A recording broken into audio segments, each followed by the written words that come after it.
Hello good morning friends, എല്ലാവർക്കും നമ്മുടെ പുതിയ വീഡിയോയിലേക്ക് സ്വാഗതം. അപ്പോൾ ഇന്ന് നമ്മൾ പോകുന്നത് പറശ്ശിനിക്കടവിലാണ് കേട്ടോ. നമ്മുടെ പാലൂസിന് പറശ്ശിനിക്കടവ് അമ്പലത്തിൽ നിന്ന് ചോറ് കൊടുക്കാനുണ്ടായിരുന്നു. ഏകദേശം ഒരു 5:30 മണിയായിട്ടോ ഞങ്ങൾ വീട്ടിൽ നിന്ന് ഇറങ്ങിയപ്പോൾ. അതുകൊണ്ട് തന്നെ ആ വീഡിയോസൊന്നും എടുക്കാൻ പറ്റിയില്ല. രാവിലെ ആയിട്ടുണ്ടായിരുന്നില്ല. അതുകൊണ്ട് തന്നെ ഇപ്പോൾ ഏകദേശം ഞങ്ങൾ മാഹി എത്തിയിട്ടുണ്ട് കേട്ടോ. കുറേ വീഡിയോസൊന്നുമില്ല. നമുക്ക് 7 മണിയാകുമ്പോഴത്തേക്കും പറശ്ശിനിക്കടവിലെത്തണം. ചോറ് കൊടുക്കുന്ന ടൈം അപ്പോഴാണ്. പിന്നെ എൻ്റെ വീട്ടിൽ നിന്ന് അച്ഛനും അമ്മയുണ്ട്. അവർ ഇന്നലെ തന്നെ പോയിട്ടുണ്ടായിരുന്നു അങ്ങോട്ടേക്ക്. ഇത് നമ്മൾ പറശ്ശിനിക്കടവിൽ എത്താറായിട്ടുണ്ട് കേട്ടോ. ഏകദേശം എത്തിയെന്ന് തന്നെ പറയാം. ഇത് നമ്മളെ എൻട്രൻസിലെ വീഡിയോസാണ് നിങ്ങളിപ്പോൾ കണ്ടുകൊണ്ടിരിക്കുന്നത്.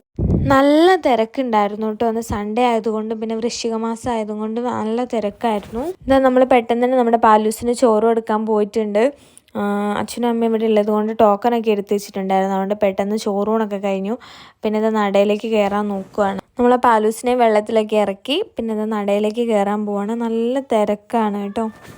കുഞ്ഞിപ്പിള്ളേരുള്ളവർ പെട്ടെന്ന് തന്നെ ദർശനം കിട്ടി പുറത്തിറങ്ങുന്നുണ്ട്. അതുകൊണ്ട് ദർശനമൊക്കെ പെട്ടെന്ന് കഴിഞ്ഞു. പിന്നെ ഞങ്ങൾ നേരെ പോയത് നമ്മുടെ പ്രസാദം കഴിക്കാനായിരുന്നു. അതും കഴിഞ്ഞ് നമ്മൾ നേരെ ബോട്ടിങ്ങിന് കയറി. ഞാനും അമ്മയും ഹസ്ബൻഡും പാലൂസും കൂടിയാണ് കയറിയത്. അങ്ങനെ ഞങ്ങൾ ബോട്ടിംഗ് ടൈം വളരെയേറെ എക്സ്പ്ലോർ ചെയ്തുണ്ടോ.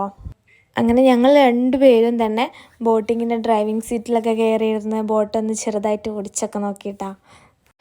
പിന്നെ നമ്മൾ കുറച്ച് വീഡിയോസും ഫോട്ടോസൊക്കെ എടുത്ത് ഏകദേശം ഒരു 1 hour തന്നെ നമ്മൾ ബോട്ടിൽ ടൈം സ്പെൻഡ് ചെയ്തു. പിന്നെ അവിടുന്ന് നേരെ വന്ന് നമ്മൾ പ്രസാദം കഴിക്കാനായിട്ട് ക്യൂവിലായിരുന്നു.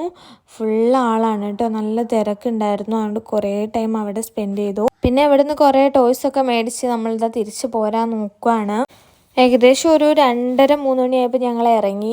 നമ്മൾ പോയ വഴിക്കല്ല തിരിച്ചു വരുന്നത്, ഹൈവേയിൽ കൂടെയാണ്. ഏകദേശം കണ്ണൂർ മുതൽ മാഹി വരെ അടിപൊളി റോഡാണ് കേട്ടോ. നല്ല അടിപൊളി ഹൈവേ വന്നിട്ടുണ്ട്. അതുകൊണ്ട് നമുക്ക് ബ്ലോക്കൊന്നുമില്ല. നമ്മൾ പെട്ടെന്ന് തന്നെ എത്തി.